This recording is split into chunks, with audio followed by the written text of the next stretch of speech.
It can travel anywhere in time and space. Right. This is gonna be fun. Off we go. Into time and space! Welcome to Time and Space, the Nerd Party's dedicated Doctor Who podcast. I'm Jessica Nunn. And I'm her husband and co-host, Phillip Gilfus.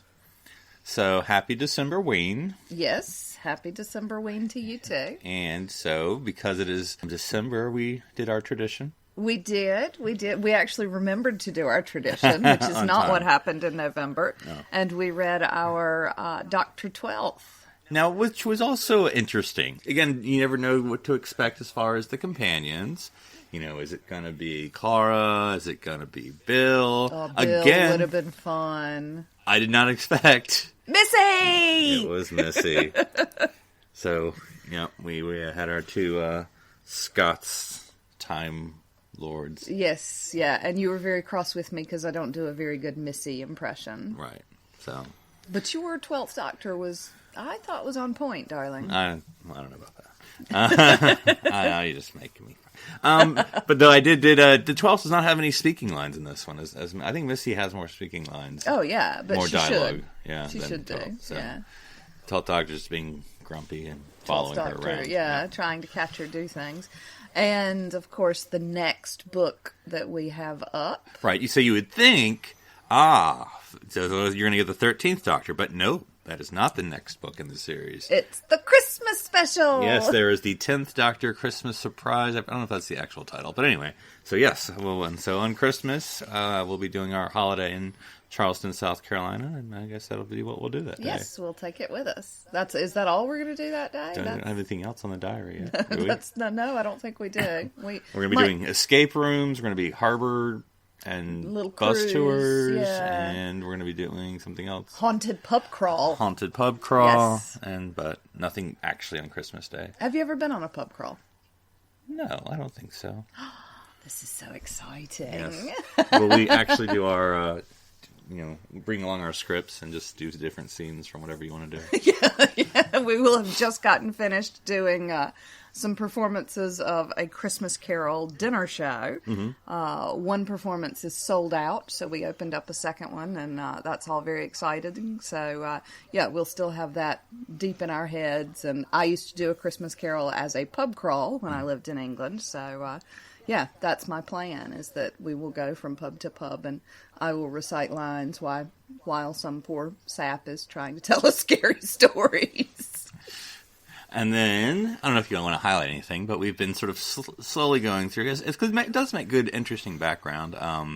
The 11th Doctor Who Confidentials. Mm-hmm. Or is it Doctor Who's Confidential? I don't know. But anyway, so, they're short. They seem to get shorter every time, but it is a little interesting. I think it's very interesting. Anyone jumped out in particular? I'm trying to think. It's interesting because it is just basically Matt, Karen, and Arthur just playing around, which is fun. I quite like the fact that in this one that we just recently watched, Arthur got to swim with sharks. Yeah.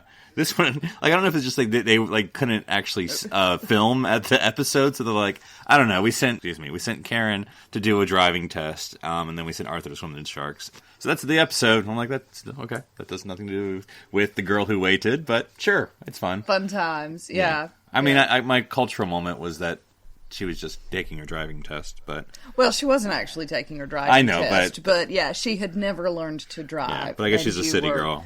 You were a bit startled by that. I mean, every fact that American has a driver's license. Yes, yeah. Unless you live in New York. That's the only place in the United States where you don't have a driver's You're license. probably pretty close to right. But yeah, I mean, I lived in England for 11 years and never drove. Yeah.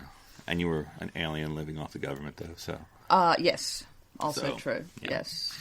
All right. Well, to be fair, I worked as a teacher, so when you say I was living off the government, doing the work that nobody else could do because Surrey was too expensive to get on the housing ladder, so no teachers wanted to teach there. Exactly. There you go. All right. Well, let's get to the episode, which we just watched 10 minutes ago, which either means very good or very bad. I don't know. So I have no synopsis or outline. This is all just going to be... flying by the seat of our pants here. But, darling, this is going to be totally cool. I get what you're doing there. It's not very funny, but I know what you're. And to help us talk about It Takes You Away from Series 11, Episode 9, which premiered, as we talked, December 2nd, 2018, is Suky. Suky, welcome. Hello, Philip. Hello, Jessica. How are you doing? Hello.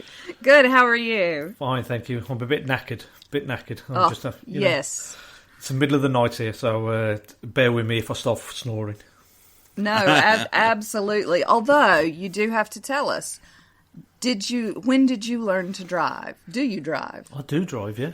I started driving 18, so something like over 20, 25 years, nearly 30 years ago. So fairly normal time for you then. Well, 18, that was a little late. I mean... No, it's not. We have to, the law is 18 over here. That's what I thought, yeah. Okay. Didn't want to jump in on that one, but yeah. Well, I mean, for Americans. Yeah, they can drive and drink on the same day. Not advisable. No, but definitely doable. Oh, yes. I mean, being a teacher, you probably saw half a dozen students one time or another, probably have had a few too many to drink. Yes. So, yeah, it's not just 18. You could probably start drinking well earlier than that. Yes, particularly if you're with your family or if you're having a meal or, They served alcohol at the secondary school proms. Did they? Yeah. So we just spiked the punch. The students weren't supposed to be drinking, but the teachers were more than welcome to have drinks at prom. Okay. No, I don't think that would have been allowed at our school. I mean, the students would have probably just walked in with their own bottles somewhere, but no, I didn't think they would. Yes. Well, so when we have a guest on, of course, like to do a little sort of fandom intro. So can you tell us how you got into Doctor Who and just a little bit about your fandom of how you enjoy Doctor Who, sort of generally what are you enjoying and all that? Well, I started watching Doctor Who when I was a kid. So it's going back over 40 years. But I got it through the Target books, reading the books first, and then I started watching the TV show.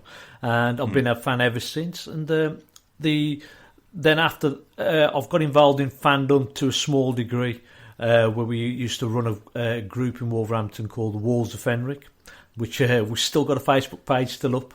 Right, so if you want to check them out, because they're still active. And then after that, I've got involved listening to loads of podcasts. And these days, I'm part of the Progtor Who podcast. Right, so I've just given our own little show a little bit of a plug on yours, if you don't mind. Please. Yeah, so that's about my fandom. I've been just carried on watching for over 40 years, and I've really enjoyed it. And this season, I've really enjoyed the season. I mean, the people that I do the podcast with, right? There's a couple that are not enthusiastic. And then there's myself and Craig, which are really, really liking the show. Like, I mean, what have you guys been thinking about it? Yeah, I mean, I'm loving it. What are the things that the people who aren't crazy about it? What are their concerns? I guess. Well, Mark and Bob, they're both not exactly enthusiastic. Well, they're enthusiastic about some of the storylines, but not enthusiastic about the way it's being done. They weren't happy with a woman doctor, but they do like Jodie, but they weren't happy with a woman doctor. But I'm pretty sure they'll both come on board a lot more with this episode. I mean, there was one stage. Bob was really into the show, this season, and then all of a sudden something happened and he just went off the cliff and he came back and he absolutely hated it. Right, he just did not like it. And then in the last episode, he was back on board. So we'll see what they're thinking, what they think about this episode when we record the podcast tomorrow. But I'm hoping they'll be really, really enthusiastic about this one. It felt very Doctor Who. I mean, there were the titles there and everything. Right. So. I know there was the music TARDIS. that sounded really similar to. Yeah. I mean, they didn't really move in time. It was the 2018 video. But yeah, so let's get into it. So, darling, I'll focus on you first. What were your general thoughts, having watched it 10 minutes ago? What were your sort of general thoughts about this episode? Yeah. Did it take you away? It took me away, yes. Did exactly what it said it was going to do on the tin, didn't it? No, like I say, it felt like a Doctor Who episode. You know, the mirror and the parallel universe and the alien who wasn't completely evil and all of those things that... The bad guy was human. The bad guy was human. Well, I mean, not the bad guy, but I mean the father who was kind of abandoning his daughter because of his grief. Yeah. Yeah, but he wasn't the thing No. made it happen. But, you know, so... every theme of this series has been the bad guy are humans. Humans are terrible. That is the series. This wasn't... This didn't really have a bad guy as such. No, it's true. Right? They had a universe, the Solid Tract. It was a universe that was very lonely. It just wanted to meet other beings, maybe, right, and get involved, and then not be lonely, basically, right. And the Doctor realised that towards the end, what was happening, right. And that's how it used people's feelings. That's why it used Eric, the father, and managed to bring back his wife, so he wouldn't be lonely, and the Solid Tract wouldn't be lonely, and it used the same with Graham and Grace, right? It had those things, but you could tell it should have been maybe an evil monster. Maybe it should have been an evil monster, but it wasn't. It was just a lonely.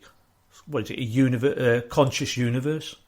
And those are my favorite episodes where it's not as cut and dry. It's one of the reasons that I'm not as crazy about the Daleks or the Cybermen, because they tend to be sort of one track, black and white. I like the episodes where they're not doing the right thing, but they've got Reasons. Well, of course, I mean, that's good. Well, and I say this from my perspective, I mean, it's just good writing. I mean, or at least interesting writing, and maybe what does that mean? But interesting writing. I mean, to have the antagonist, for lack of a better word, to be something a little more layered than just kill, eat, discriminate. That is what they say, right? Yeah. Yes. I'm saying about the Rosa episode. You're a moron. But yeah, Suky, sort of what did you think of this episode, in comparison to just kind of how this is the other 8 episodes. How did you think it takes away, stood out, or didn't, or was in keeping with the rest of the series? To me, personally, I have liked the first 2 historicals. They were really emotional, and I really did enjoy those sort of episodes. But then you needed an episode like this, which is just a full-on sci-fi story, which didn't affect me emotionally, except towards the end where Graham. Yes. We all had the I'm not crying and you're not crying, and we're all finding. I'm going to tell you, I was crying. I'm not saying you guys, but I was crying. I did have tears. The second time I watched it as well, I did have tears. Right, and I was thinking, that does hit home. Right, Graham is still grieving. Graham is still feeling lonely.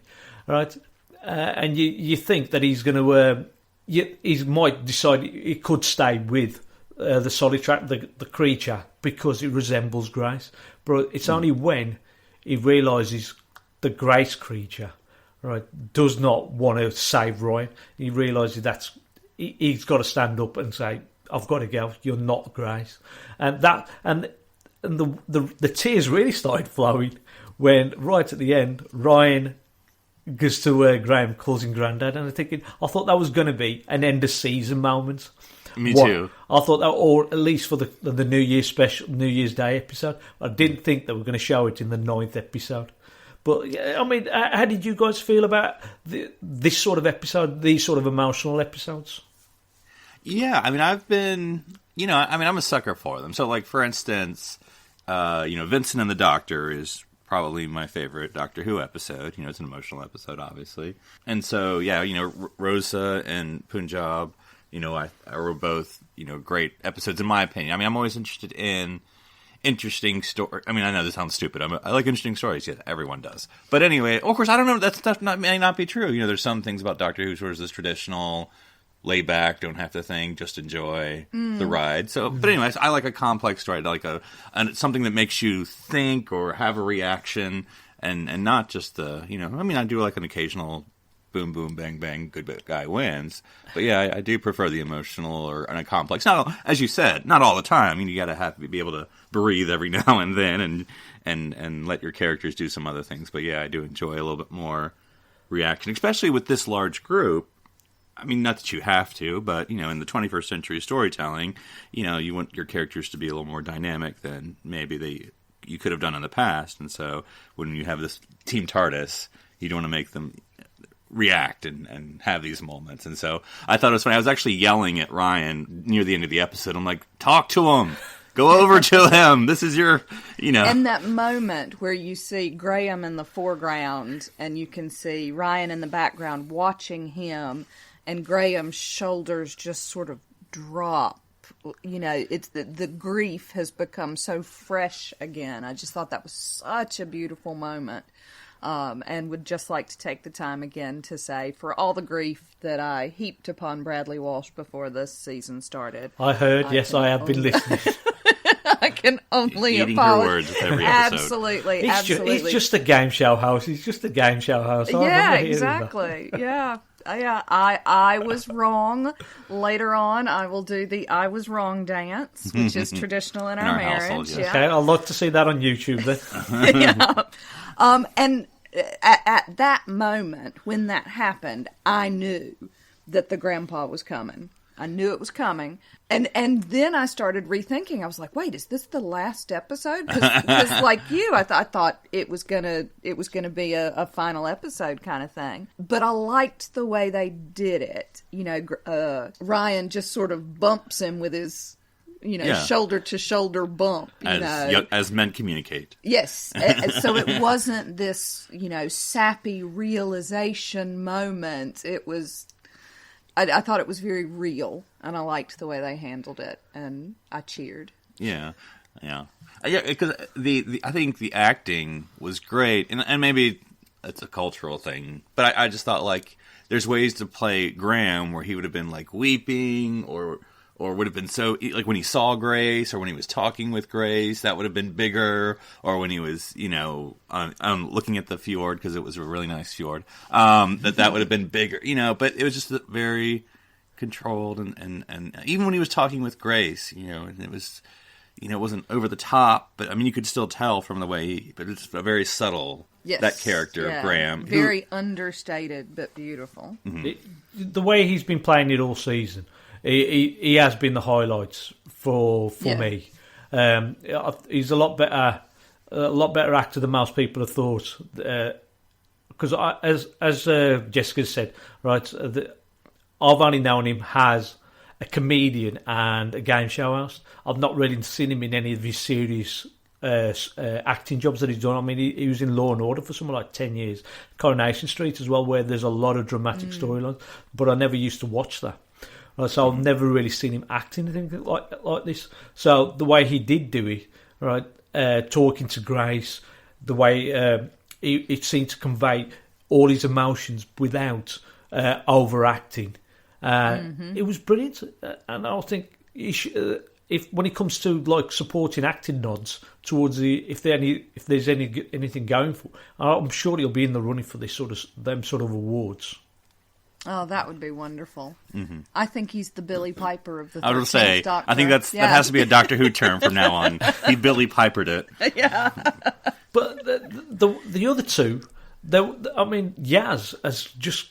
There doesn't seem to be much character development for Yaz. Ryan is the only character development he seems to be getting is in relationship to Graham. Right? Yeah. But... For Yaz, she seems to be just a foil for the Doctor, the Doctor to just sound off her ideas. I'm thinking that's a bit of a disappointment. Maybe it is too crowded in the TARDIS. Maybe they could have gone with just one, maybe two companions, instead of having the three where they've got to try and shoehorn storylines in for them all. Yeah, and it's something that we've talked about. You know, we have wanted to see more of Yaz. We've wanted more character development. We were hoping to get it with the Punjab episode, and we didn't get a lot of character development. No, you did not at all, no. It was just like, we're here because of her, but sit in the corner, Yaz. We're going to just talk to your family. Yeah, so... yeah, maybe. And again, it was a concern before the season started that 3 was a lot to bring in. But I don't want to lose her. Yeah. I think there's so much potential there. She's almost, and again, I mean, it's not the actress's fault by any means, but it's almost like she's a classic Who companion, and the rest are new, or at least it's like it's writing. It's like she's being written as a 1970s character, you know, and they're being written as 21st century characters, and so. Which, you know, that's a backhanded compliment, I suppose. But, you know, the whole Nyssa effect that's been thrown around with her, you know. I mean, you know, she did get her moments. You know, she told Ryan, this is how you behave with children. You know, we did acknowledge that, yes, she is a police officer. And they have been reiterating that. But there was some of the bits like, she's supposed to be a police officer. She does the investigating. But I can't see her, with her training, turning to the doctor go, I'm not following that nutter into wherever he's going. Right? I can't see her saying that. There was also somebody else that she said, but I can't call her now. But there was also somebody else that she said that I thought with her police training, she would not have said that sort of stuff. So maybe they've just gone for a bit, as you said, a classic Who companion, right? The way she's been portrayed as a classic Who companion, as where. Once her initial story's over, right, she just becomes a companion for the Doctor to bounce things off, right? But in the New Who, sometimes the New Who companions, their story, their background is still relevant in the episode that they're actually doing. But with Yaz, it seems to be she was a police officer. That was it in the first episode, and then after that, she just doesn't seem to be utilised with her investigating skills. And knowledge, training that she's used as a police officer, she's just become a foil for the Doctor to bounce things off. Which is ironic, considering we've met way more of her family than anybody else's.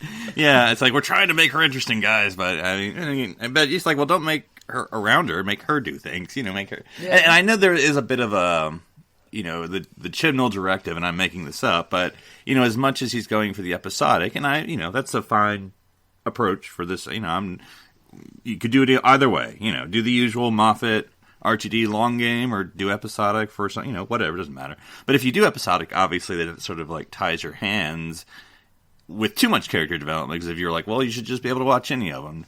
Now, of course, they've done that a little bit with Graham and Ryan. Again, not, you know, I don't know what the yardstick we're using to measure it, but, like, you know, you don't get a lot of changes, but we get stuff that if you're watching every episode, you get something that builds off and pays off. Yeah. You know, there's some payoff to these things, whereas, it's just like, so, I don't know. Yeah, so let's get into the story a little bit. Norway, I don't know if we've ever had a Norwegian Doctor Who story. I'm sure we have. In 50-plus years, but I don't think so. But anyway, I also thought it was interesting modern-day Norway. So, like, you know, it was just sort of like, you know, and whether it's, you know, someone who's in the UK or someone in the US, it's you know, it's always a UK story, you know, UK-based, you know, and, you know, present day or past or future.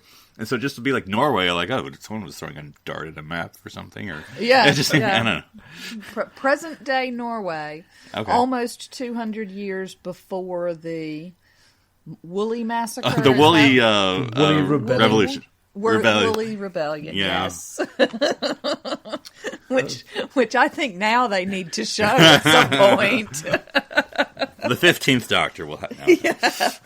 Well, the setting was a bit... Norway, this story could have been set anywhere. They could have been set in America, could have been set in Canada, they could have been set in South America, anywhere. I mean, they didn't need a Norwegian... As long as it was rural. And...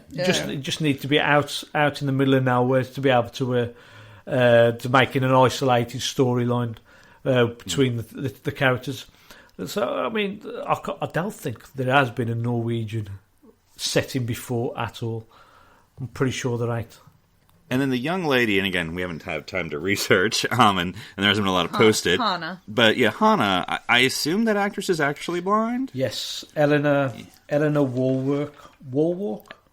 And again, I don't know if we've ever had a blind actress in Doctor Who. Maybe we have again, but I would doubt it. I don't think we have. We've had the deaf actress. We've had deaf actress, but I don't think we've ever had an actual blind actress. They had an eye patch. It doesn't count.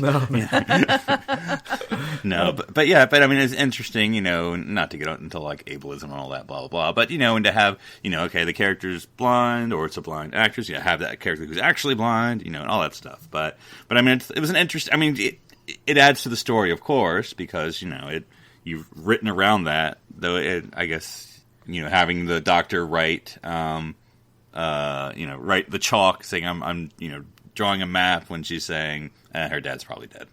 I think that was the only element that they really needed a blind actress, a blind character for, because they could have gone with an actress that could see everything, right? I mean, not an actress, a character that could see everything, right? Hannah didn't have to be blind, but the only time I think they might have just auditioned a load of people and decided this young actress Eleanor Warwick was probably the best one for the job, and then made the character blind. I mean, I could be wrong, but she was very, very good in the episode, the way she handled herself and the way she came out with her grief as well towards the end when she realised that Trini was not her mum. So I mean, I was dead impressed with her. Yeah, because I think maybe because we were watching the Doctor Who Confidentials. But basically, it's the 11th Doctor one where it's the dollhouse and the little kid and whatever when they were doing that one. I don't know if any Doctor Who episode has ever been scary really for me, but like this one, I mean, it was building up to be kind of a scary episode. You had these strange noises, and then you have this abandoned house, and it's boarded up, and then the girl, she has these sunglasses and looks kind of odd in a way. And then it's revealed that she's blind, but then you have the dark passageway. So I'm like, this was actually, I guess a scary maybe. I don't know, on the Doctor Who scale of scary, but like an 8 maybe. I don't know, out of 10. I don't know. But I mean, I thought all these sort of elements, the flesh-eating fly or moss, yeah. and the dead people coming back. Now, it's not scary, but it just sort of adds to this tone that's been established. So it was very haunting, I thought. So. The bit that I thought was not scary, but I thought was effectively done were the fly moths, right? And the bit where Ribbons was killed, and you see the fly moths have basically ripped his flesh off, and then they start flying after it, and there's one little fly moth that comes out of his eye socket. Oh yeah, I did see that. Yeah. I thought that was really creepy, and that was probably a very good idea as to who decided to do that. Right, but that was you never see. I'm pretty sure we have never seen anything like that in Doctor Who before. That was probably a bit too creepy, maybe a bit too scary for some of the little kids. But I thought it was an excellent little. Well, we were breaking Grandpa's necks in the first episode, and stealing his teeth. So Yeah. And I'm still not over Kerblam when they killed the nice girl. But anyway, like kids are watching.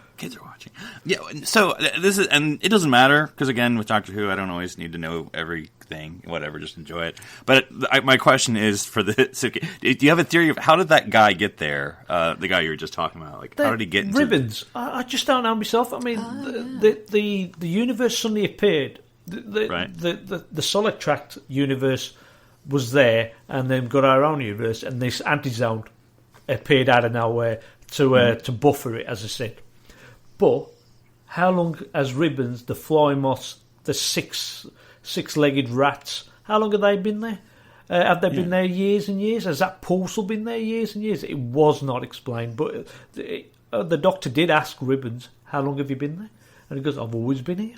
So maybe he came into existence at the same time as the anti-zone buffer came into existence.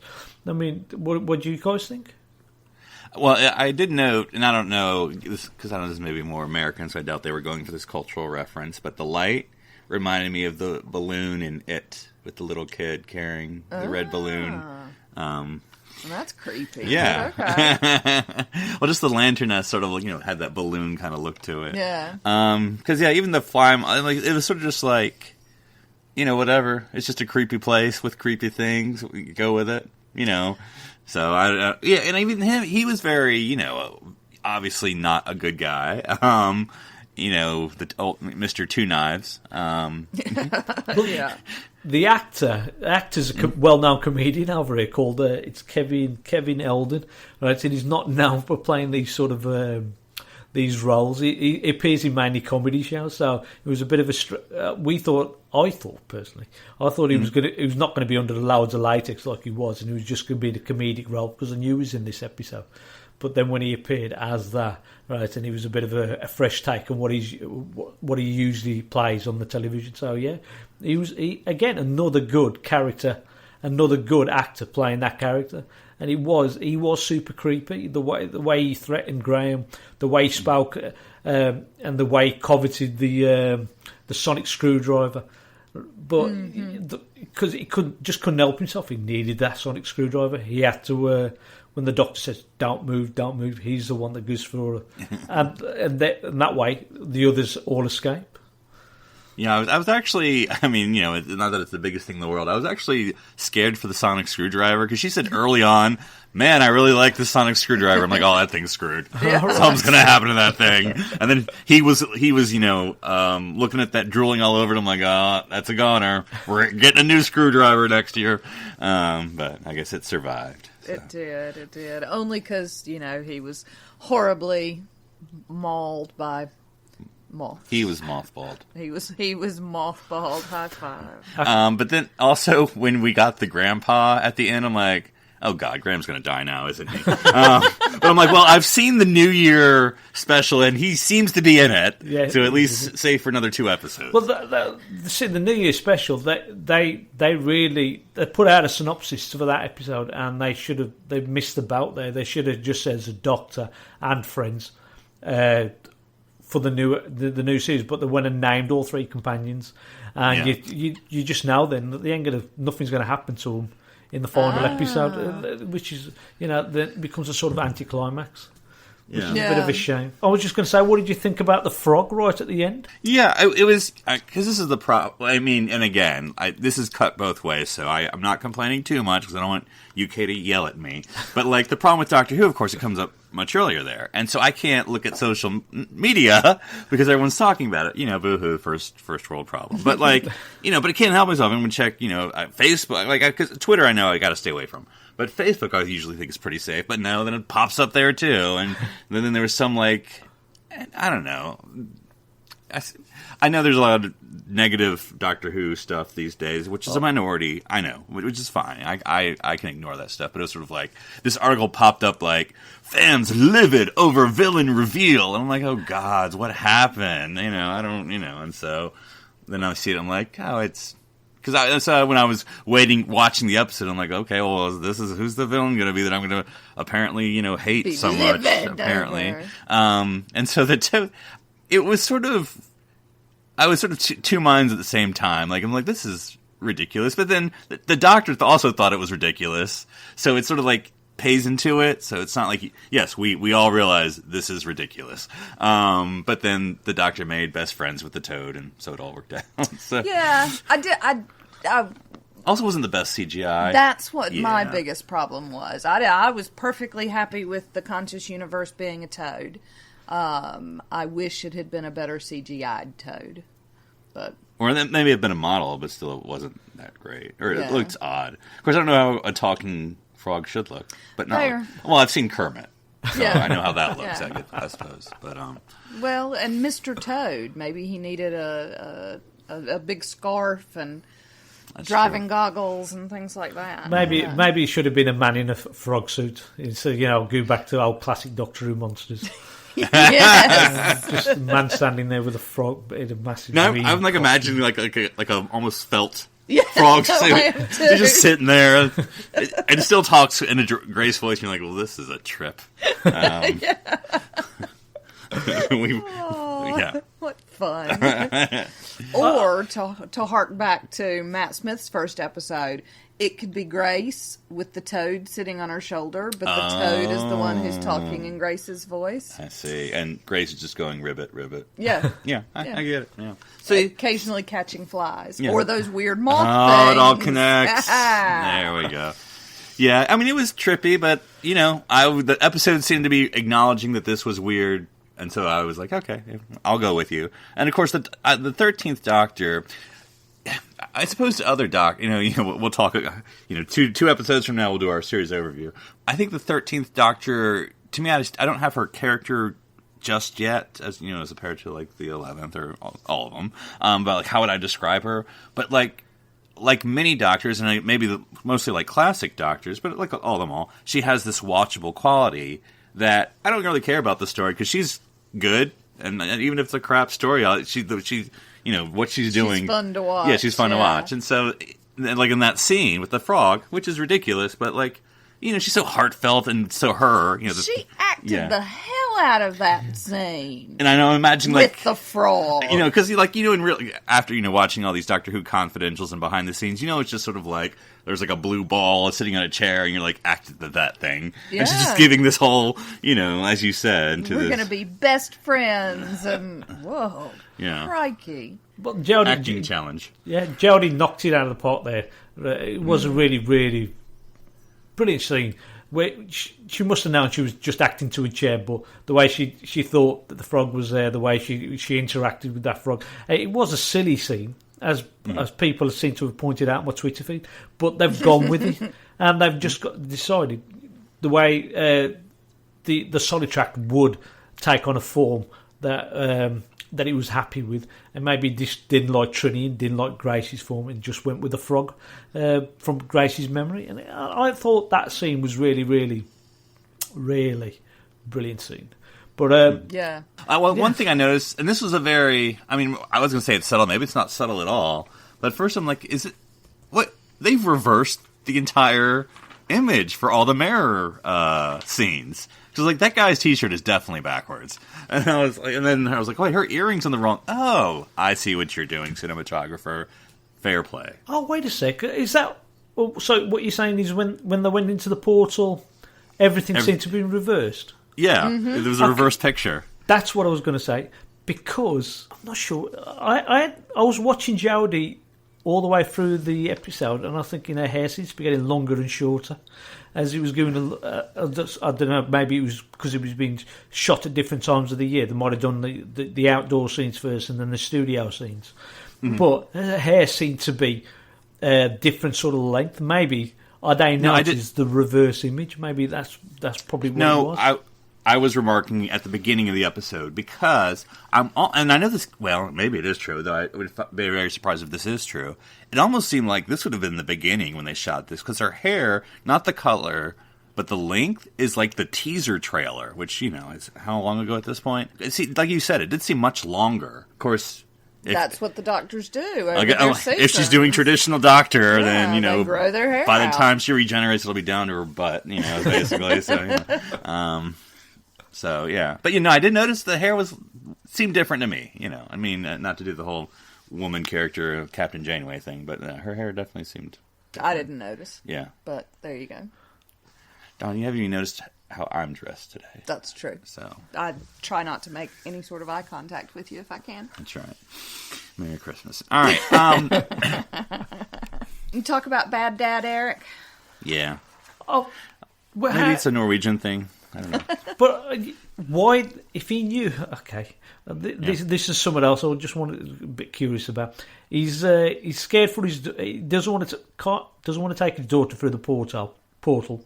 So he goes and boards up the whole house, stop her from escaping. Why? Why couldn't he just say, I've just got to pop out for a little bit, I'll be back in a bit? Why put all these speakers around the house? Scare the blank out of her. Yeah, scare her. She's going to be traumatised. Why do that?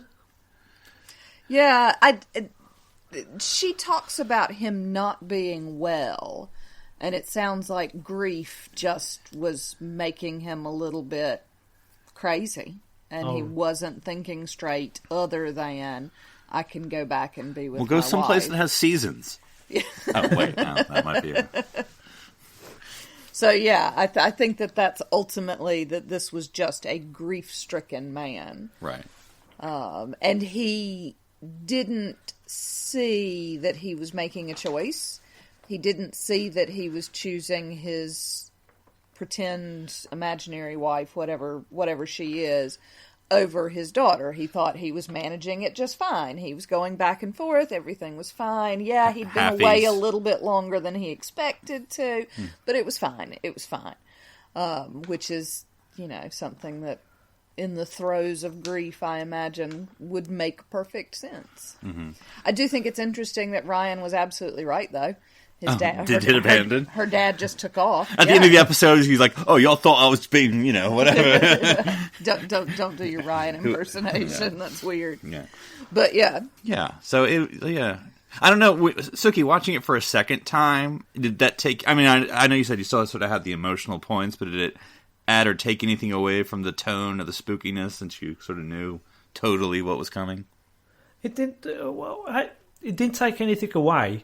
I mean, the episode was, as you said, right, it looked like a really traditional Doctor Who episode where the Doctor lands, investigates something, there is a monster lurking in the woods, and then it sort of turned on its head when they realise it's not a monster, there's no such thing as a monster out there. It was still a spooky, scary, well, maybe not scary, but it was a spooky episode. Yeah. Doctor Who scary. Yeah, Doctor Who scary, as you say. It just did bring elements from classic and New Who back. I mean, there was references to Zygons in the episode. There was references to the Third Doctor saying, which was a reverse of polarity, which just brought a massive smile to my face. Yeah, I know. I about dropped my drink on that. I'm like, oh my gosh, I can't believe they went there. Also, I did enjoy the. I mean, I don't know. Tip your writers, people. The grand story from the Doctor. I mean, that whole bit. Oh yes, number 3. She had Granny, seven. Yes, seven grannies, and Granny 5 was her favourite. Yeah, Granny 2 was the potential Zygon. An agent of Zygons. But other than that, I think she's right on this one. I thought that was brilliant. That was funny. There was the other bit which was great when he makes himself a cheese and pickle sandwich every time they get out of the TARDIS. Which is a callback to Rosa.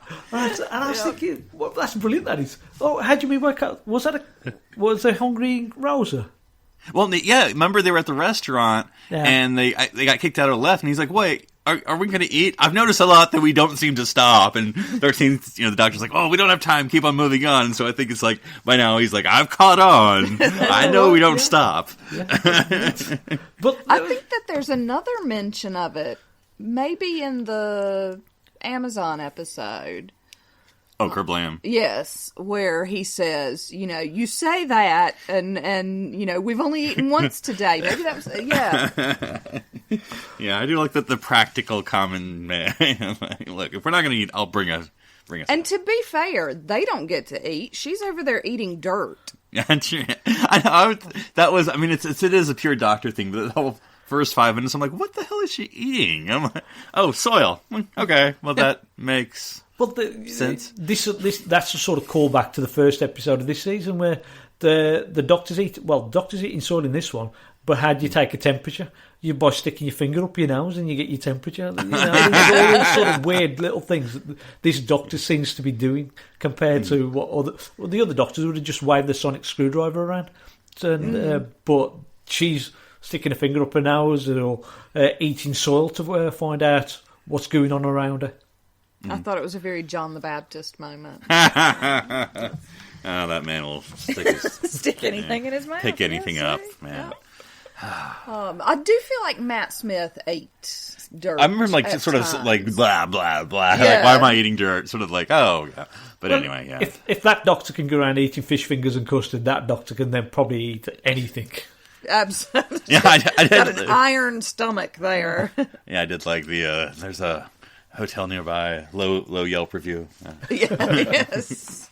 Anyway, Cool. Awesome. Well, I think this is... So, well, I mean, I don't know how to say. One episode left, but two, because we know, there's just a special a few weeks after that. So, I don't know how we're... One episode left of 2018. So Suky, if people want to talk to you about this episode or any other part of Doctor Who, where can they reach you on the interwebs? Okay, right. You can reach me on Cyberman_151, and that's on Twitter. And then you could also listen to our podcast, which is Progtor Who, Progtor Who, on all your compatible, what do they call it? Compatible devices. Just search for it. We've also got a Facebook page. Again, Progtor Who. Just follow us on there. Fantastic. Awesome. All right. Well, thanks for coming on. No problem. Thanks for having me, guys. When you close your eyes, I go to the library. go to the library now. Into the TARDIS library, where we'll be doing another book review here. And this time it'll be your turn. Yes. To tell me a story that I have not heard. Yes, although to be fair, it's technically your turn, because I did the last one. But we believe in non-gender conforming turns. I don't think that's what that is. I don't think it's got anything to do with our gender, my love. I think you're just lazy. Well, that's gendered. So what will you be reviewing for the audience today? I am reviewing Torchwood Consequences. Do-do-do-do-do. Yep. Remember when we had the bird that made that noise? Do-do-do-do-do. Yes. Remember? Outside. Outside, yes. Every now and then we'd be like, is that the Torchwood theme song? And yes, it was. So this is written by James Moran, Joseph Lidster, Andrew Cartmel, Sarah Pinborough, and David Llewellyn. For some reason, those first and last names sound familiar. But anyway. Well, here's why. Okay. There's a whole thing at the end that's like, hey, this is who we are. And a lot of the people have experience writing for Torchwood or Doctor Who. Andrew Cartmel was a script editor for Doctor Who. Classic Who. Classic Who, yes. James Moran and Joseph Lidster both wrote Torchwood episodes. Mm-hmm. So yeah, they're and they have written other things about Torchwood. David Llewellyn and Sarah Pinborough have.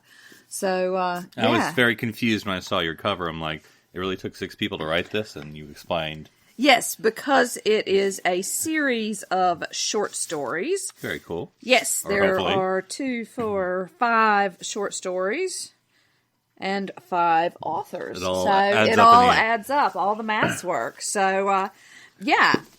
Would you like to briefly or not briefly go through each story? Or at least give us a tease or something? Yes, I can give you a little tease. And maybe a rating. One of the things that I really enjoyed about this was that it covered a big span of time. Oh, that's right, because it's always like, is it going to be sort of quote-unquote classic Torchwood with the whole gang? Or is it going to be post-season 2, or you only have Jack and Yanto, and Gwen, or where? Yes. Or even post, Children of Earth. I don't know. You will tell me now. Yes, and it is a combination of those things. Okay. The Baby Farmers is the first one. Okay. And that takes place in 19th century Torchwood. Oh, with the ladies. With the ladies. The saucy ladies. Yes. Mm-hmm. And Jack, or no? Yeah. Yes. Okay. Although he is not, he is taken captive fairly early on and not rescued until towards the end. Interesting. So he is definitely there, but not a main character. No, that's interesting. We sort of get the look on that Torchwood, which we only saw bits and glances of. Yes. And so basically it's about these people who are taking human babies and actually charging their mothers for the privilege. So it's women who can't cope with having women in poverty, right. Basically, who can't cope with having a baby, who can't afford to have a baby. And then they charge the women to take the babies off their hands.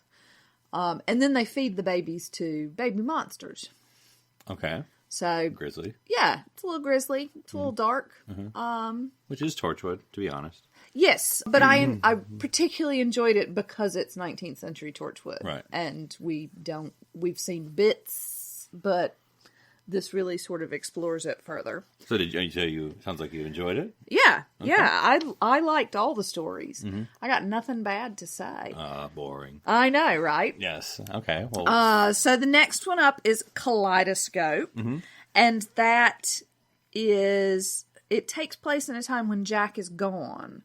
Okay. And I can't remember in the sort of canon what that's about. Traveling with the doc. No. Okay. You're right. I don't know either. So Maybe traveling. Well, no, because he hadn't picked up Gwen at that point. And Gwen is in this. Yep. Yeah. So, but anyway, go ahead. So, this is mainly a Gwen and Owen and Tosh story. Oh, maybe this was when he disappeared traveling with the Doctor.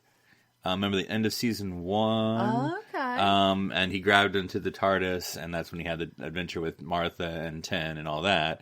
And then he came back season 2. If I'm saying this correctly, maybe it was season 2, season 3. Anyway, regardless. And they're like, "Where have you been?" And they all had to readjust to him being back because he was gone so long. Yes. Okay. That must be it. Okay. And so this is a magical piece of equipment that's like a kaleidoscope. And you look through it, and the thing or the person you're looking at in particular takes on the qualities you want them to have. Okay. So the Torchwood team starts off by wanting Tosh to be the leader because she's been there the longest, and they think she should be the leader, but they're not sure she can handle it. And then they find this thing, and they look at her through it, and... she sort of becomes that leader, and she's faster than everybody and smarter than everybody, although she may have been smarter already, and things like that. And then it falls into the hands of this little boy who has an abusive father. And he looks through it at his father, and his father becomes a better man. Right. Which is all very nice and good. But this is Torchwood, so but this is Torchwood. Yeah.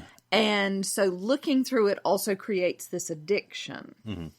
And so Gwen and Owen didn't look through it very long, so they still have sort of the itch. They find that they've been through a lot of chocolates and things like that, trying to scratch that itch that they can't figure out. And unfortunately, the boy, his dad becomes a better man, and that's great, but the boy ends up on the streets on drugs. Okay. Yeah, and that's that. Hashtag spoilers, sorry. And then we have The Wrong Hands, and that is Jack and Gwen mostly. Okay. So is that maybe post Children of Earth after Yonto's dead? No, Yonto's definitely alive still, but I think that it's post Tosh and yes, I think Tosh and Owen are gone at that point. And there's a thing that they discover this. Oh, there are people dying. There are people being killed, and they're clearly being killed by some sort of alien gun. Okay. Alien ray gun that slices through them and cauterizes the wounds, and so they keep finding bodies completely cut in half. And so they go searching for the weapon, and they find this supermarket and this gang of boys, and then there's this girl with a baby that the gang is picking on all the time, but she doesn't seem to be paying them a whole lot of attention. And then it turns out that the baby is an alien who's controlling her mind. Okay. And then it attaches itself and is helping her. At one point they find her and she's beating up all the gang boys. And Gwen goes to the baby and she's feeling a bit broody anyway. And so the baby latches onto her. And then the girl's free. Right. And then... they end up in the supermarket, and the baby decides that he can't keep Gwen because Jack won't let him, and Gwen's trying to fight it. So it latches back onto the girl, but the girl really just wants to be free, so she blows up the supermarket with herself and the alien baby. So free-ish. Ish, yeah. Yes. Yes. Okay. That's so Torchwood. The hashtag That's So Torchwood. Virus actually follows on from that a little bit. Okay. Because in that one, and again, it's Jack and Gwen and Yanto, mostly Yanto, because the alien baby's dad is very angry that things have happened, and he blames Torchwood. So he comes and gives Gwen and Jack these shots, these injections that freeze them, and they're completely sort of vegetative. Their brains are still working, but they're completely paralyzed. And, you know, he's like, and Gwen will eventually die, but you're sort of stuck with this forever, Jack. And he's like, I didn't even buy the antidote because I don't care. And Yanto kills him and then goes, and it's these humans who were selling all these alien things. So Yanto goes in the black market kind of. and faces off with the black market people and is a real badass from beginning to end. Well, Jack's in danger. Yes, yes. So that's very cool to watch, and gets the antidote and saves them. Right. Dum, dum, So dum. obviously we're spoiling all over the place. We are spoiling all of it. Yep. And the last one is Consequences, and that was really interesting. It's, again, Jack and Yanto and Gwen a little bit. And it's this woman who starts off telling a story that she's written. Like, she's meeting with some woman, and she's telling her this, she's reading her this story she's written. But then it goes sort of back into, she loses time, and she sees Jack and recognizes him, but doesn't know how she recognizes him. And then she wakes up on the floor of her kitchen, and her housemate's like, you need to stop having all these drunken nights out. And she can't remember why, or where she was, or any of those things. And that turns out to be a library book that is stealing her stories. Ooh. And when it does that, it takes her memory of those stories. Okay. And so she ends up sort of waking up in places and has lost complete chunks. So Yanto helps her, and then Jack helps her, and they end up having to put the book into the past, into the 19th century Torchwood people.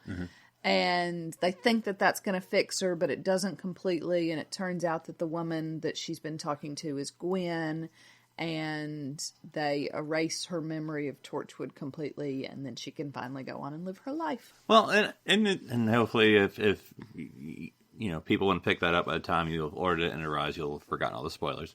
But anyway, but I think that's an interesting idea to have a book of short stories rather than a large novel, because then you do get that taste of whatever. Bits and pieces, yes. Bits and pieces of the canon.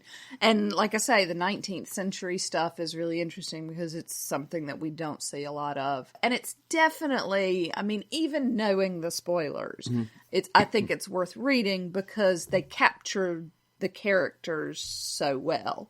It's clear that these are people who have already been writing for these characters and know who they are.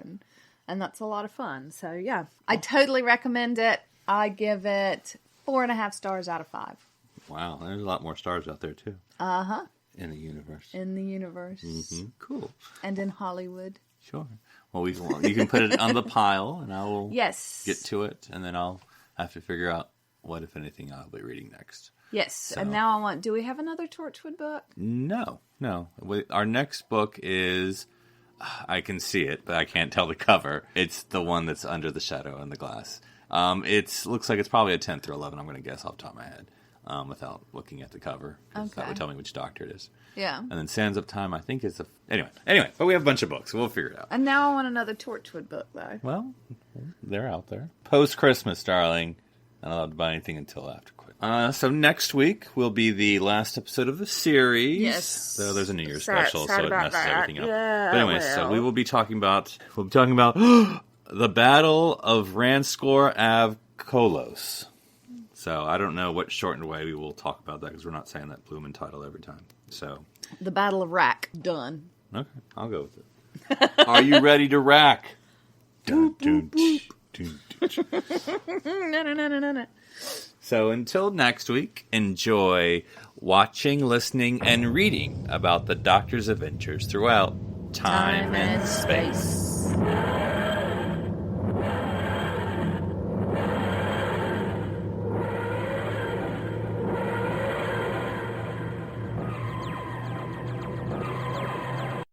This is BBC Television.